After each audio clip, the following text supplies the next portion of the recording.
আমি কিয়ামতের ময়দানে এই সন্তানগুলো, এই মেয়ে, ছেলে, ভাই, এই বারাদার প্রত্যেকে কি করবেন?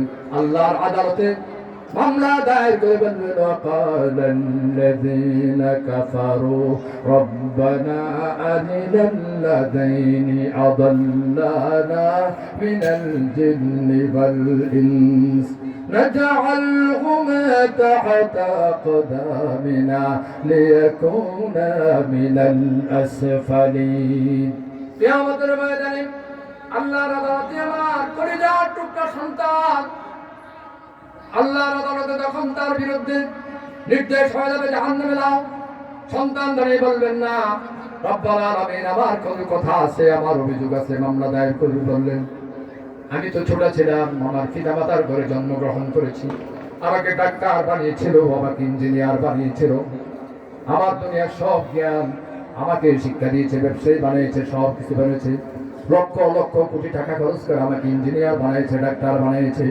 সেদিন ছোট অবস্থায় যদি আমাকে তোমার দিন শিক্ষা দিত, কোরআন শিক্ষা দিত, নামাজ শিক্ষা দিত, তাহলে তো আজকে আমি জাহান্নামের ভাগীদার হতাম না। সুতরাং আমি আজকে একাকী জাহান্নামে যাব না। যে পিতা মাতা আমাকে ইঞ্জিনিয়ার বানাইবার সক্ষমতা রেখেছিল, সেদিন কেন তোমার সাথে আবার সম্পর্ক করে নাই, দিন ইসলাম শিক্ষা দেয় নাই, কোরআন শিক্ষা দেয় নাই, নেক আমল আমাল সালেহ শিক্ষা দেয় নাই। সুতরাং এই কারণে আমি আজকে আমার আব্বা আম্মার বিরুদ্ধে কি করলাম? মামলা দায়ের করলাম। আমাকে যদি জাহান্নামে দিতে হয়, তাহলে তাদেরকে নিয়ে আমি জাহান্নামে যাব। কোরআন আমাদেরকে বলেন, ওয়াকালাল্লাযীনা কাফারু রব্বানা আরিনাল্লাযীনি আদাল্লানা মিনাল জিন্নি ওয়াল ইনস নাজআলহুমা তাহতা আকদামিনা লিয়াকুনা মিনাল আসফালিন। কোরআন বলছে, সেদিন এই পিতামাতার সামনে দাঁড়িয়ে সন্তানগুলো ঘোড়ার মতো করে, ঘোড়ার মধ্যে বাদুর তেমনি ভাবে সওয়ার হয়, পাতার মধ্যে দুইটা বাদ লাগাইয়া তাকে সামনের দিকে নেয়। সন্তানগুলো পিতামাতার বিরুদ্ধে অভিযোগ করে পিতামাতার ঘাড়ের মধ্যে সওয়ার হয়ে তাদেরকে টেনে হিঁচড়ে জাহান্নামে নিয়ে যাবে। কোনো ব্যবস্থা নাই। কি হবে সেদিন আমাদের? একটু চিন্তা করে, একটু মুরাকাবা করেন, মুহাসাবা করেন। কি আমল করেছে আল্লাহর জন্য, আখিরাতের জন্য কি তৈরি করলাম? এখনো সময় আছে, আল্লাহর দরবারে নত স্বীকার করি, রাত্রের গভীরে উঠে তওবা করি, আর বলি আস্তাগফিরুল্লাহ আল্লাযী লা ইলাহা ইল্লা হুয়াল হাইয়ুল কাইয়্যুম। মুসলিম শরীফের হাদিসের মধ্যে লিখেছেন,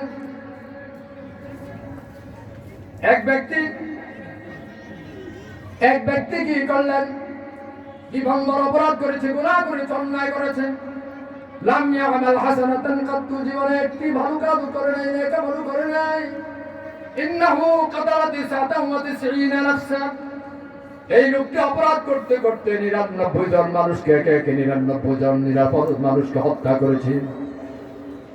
এখন রাস্তায় রাস্তায় পাগলের মতো ঘুরে বন্ধু বান্ধবকে বলে, ভাই আমার তো ভালো লাগে না, আমি যখন খাবার খেতে যাই, খাবারের লোক না যেন আমাকে আওয়াজ দিয়ে বলে, ও আল্লাহর বান্দা, তুমি আল্লাহর নাফরমানি করেছো, আমার মতো খাবার, আমি লোকমা তো তোমার আল্লাহর হুকুমেই তোমার খাবার হই, এই লোকমা গ্রহণ করার কোনো অধিকার তোমার নাই। আমি যখন পানি পান করতে যাই, আমি কানে আওয়াজ যেন শুনতে পাই, পানি আমাকে চিৎকার দিয়ে পানির গ্লাস থেকে আওয়াজ আছে, আল্লাহর বান্দা, আমি তো পানি তোমার খেদমত করি এই জন্য, তোমার তৃষ্ণা নিবারণ করি এই জন্য যে তুমি আল্লাহর হুকুম মানবে, যে তুমি অপরাধী, আল্লাহর হুকুম মানো না, আল্লাহর গোলামি করো না, এই জন্য আমার পানি গ্রহণ করার কোনো অধিকার তোমার নাই। আমার ঘুম নাই, খাবার নাই, দাবার নাই। ও বন্ধু, আমি তওবা করতে চাই, আমাকে কোনো একজন ভালো লোকের কাছে নিয়ে যাও, আমাকে কোনো একজন ভালো লোকের কাছে নিয়ে যাও, আমি তওবা করব। চিল্লাচিল্লি করতেছে, রাস্তায় রাস্তায় পাগলের মতো অনুভূতি জেগেছে, অনুতপ্ত হয়েছে। বন্ধু বান্ধব বিরক্ত হয়ে একদিন কি করলেন, ওই যুবককে কি করলেন, ধরে নিয়ে একজন ধর্মযাজক খ্রিস্টান পাদ্রীর কাছে নিয়ে গেলেন। খ্রিস্টান পাদ্রীর কাছে নিয়ে বলেন, মুসলিম শরীফের হাদিস বলেন, নাহু কাতালা 99 নাফসা ফাহাল্লাহু মিন তাওবা। ও ধর্মযাজক ভাই, আমাদের এই বন্ধু এই জমিনে থেকে অপরাধ করতে করতে একে 99 জন মানুষকে হত্যা করেছে। এখন সে তওবা করতে চায়, তার তওবা কবুল হবে নাকি? ফাহাল্লাহু মিন তওবা, তওবা করতে চায়, এখন তার তওবা কবুল হবে কিনা? খ্রিস্টান ধর্মযাজক পাদ্রী বললেন, সর্বনাশ, একজন মানুষকে অন্যায়ভাবে হত্যা করলে গোটা পৃথিবীর সব মানুষকে হত্যা করার সমান অপরাধ। সে একজন নয়, 2 জন নয়, 99 জন মানুষকে, নিরপরাধ মানুষকে হত্যা করেছি। এই লোকের তওবা কবুল হওয়ার কোনো ব্যবস্থা নাই। তাড়াতাড়ি করে আমার দরবার থেকে বেরিয়ে যাও। আমার ভয় হয় না জানি এই লোকের কারণে আমার দরবারে আল্লাহর গজব নাজিল হয়, আকাশ থেকে আগুন নাজিল হয়। বের করে দিলেন, বের করে দিলেন, কিন্তু লোকটির মনে তো শান্তি না। লোকটি করলেন, বের করে দেওয়ার কারণে লোকটি ফিরে এসে তার থলি থেকে আরেকটি সোরা বের করে এনে কি করলেন? এই ধর্মযাজককে মেরে দিয়ে তাকে হত্যা করে ফেললেন। পাক্কা মুডা বিহিমে আতা নাফসিন। এখন সে কতজন হলো বলে? এখন কত আগে না 100 জন হলো। হত্যা করে চলে গেলেন। রাতে ঘুমাতে পারে না, খাবার খেতে পারে না, পেরেশান হয়ে রাস্তায় রাস্তায় ঘুরে আবার বন্ধু বান্ধবের পায়ে ধরলেন, ভাই আমি তওবা করতে চাই, আমাকে কোন আল্লাহর ওলির কাছে নিয়ে যাও। তখন বন্ধু বান্ধব আবারও তাকে নিয়ে আল্লাহ আলেমের কাছে নিয়ে গেলেন। আলেমের কাছে নিয়ে বললেন, ইন্নাহু কাতালা মিআতা নাফসিন ফাহাল্লাহু মিন তওবা। ও আল্লাহর বান্দা আলেম ভাই, আমাদের এই বন্ধু 100 জন মানুষকে, নিরপরাধ মানুষকে হত্যা করেছে। এখন সে খাওয়া নাই দাওয়া নাই, ঘরে তওবা করতে চায়, তার তওবা কবুল হবে নাকি? ফাহাল্লাহু মিন তওবা, তওবা কবুল হবে নাকি? আলেম সাহেব বললেন, ওমান ইয়াহুলু বাইনাহু ওয়া বাইনাত তওবাতি, যত বড় অপরাধী হোক না কেন, সে যখন অনুতপ্ত হয় আল্লাহর দরবারে বলবে, আস্তাগফিরুল্লাহাল্লাযী লা ইলাহা ইল্লা হুয়াল হাইয়ুল কাইয়্যুম ওয়া আতুবু ইলাইহি লা হাওলা ওয়ালা কুওয়াতা ইল্লা বিল্লাহিল আলিয়্যিল আযীম। ওমান ইয়াহুলু বাইনাহু ওয়া বাইনাত তাওবাতি। আলেম সাহেব বললেন, এমন কোন ব্যক্তি আছে যার তওবার মধ্যে বাধা দিতে পারে? অবশ্যই তার তওবা কবুল হবে, তবে শর্ত আছে। শর্ত হলো, যেই জমিনে, যে গ্রামে বসে, যেই সমাজে বসে মানুষগুলো হত্যা করেছে, আল্লাহর নাফরমানি করেছে, গুনাহ করেছে, গ্রামে থাকার অধিকার, এই জমিনে থাকার কোনো অধিকার নাই। ইনতালিক ইলা আরদিন কাযা ওয়া কাযা ফা ইন্না বিহা উনাসান ইয়াবুদুনাল্লাহ। এই গ্রামে আর থাকতে পারবে না। এই গ্রাম ছাড়া অমুক গ্রামে চলে যেতে পারবেন, অমুক গ্রামে চলে যেতে হবে। সেইখানে ভালো মানুষেরা আছে, সেই তাদের সাথে থাকবে আর আল্লাহর দরবারে তওবা করবে, ইবাদত বন্দি করবে, তার তওবা কবুল হয়ে যাবে। লোকটি বললেন, ভাই ঠিক আছে, আমি এই জমিনে আর থাকবো না, বাসায় ফিরে যাই, সব কিছু ব্যবস্থা করে আমি চলে যাব। বললেন, না, বাসায় যাও, ফিরে যাওয়ার কোনো সুযোগ নেই, এখান থেকেই চলে যেতে হবে। লোকটি যেহেতু অনুতপ্ত হয়ে গেল, অনুভূতি জেগেছে, এই জন্য লোকটি আর বাড়িতেও যায় না, রওনা করে চলে গ্রামের উদ্দেশ্যে। যেই গ্রামে ভালো মানুষ আছে সেইখানে চলে যাবে। কিছু দূর অগ্রসর হওয়ার পর, কিছু দূর যাওয়ার পরে হযরত মালাকুল মাউত এসে হাজির। মালাকুল মাউত এসে সামনে হাজির। মালাকুল মাউত ফেরেশতার সামনে, আযাবের ফেরেশতারাও আছে, নেকবার রহমতের ফেরেশতারাও আছে।